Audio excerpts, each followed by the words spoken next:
fitilar cikin gida Alhaji Amiru Alhassan Zaura majingina. Yan Ungogo min yi murna mun samu garkuwa majalisar jiha da yardar Allah mu dogara.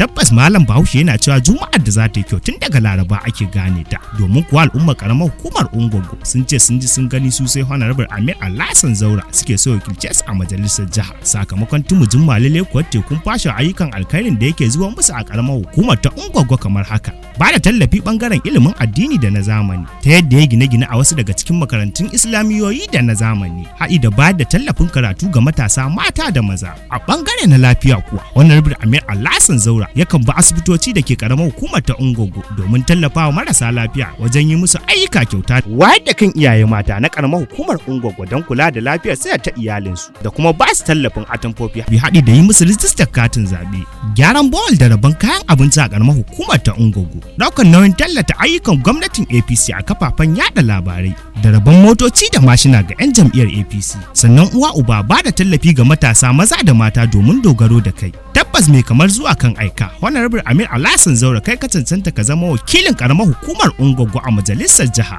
Al'ummar karamar hukumar Ungogo sun ce sun ji sun gani sun yarda sai Honorable Amir Alhassan Zaura. Hakika dole a jinjina wa Ibrahim Isa Gayawa domin jajirtacce ne wajen tafiyar Honorable Amir Alhassan Zaura. Ya Ubangiji ka tabbatar wa Honorable Amir Alhassan Zaura kujerar mulkin karamar hukumar Ungogo. Ungogo na miya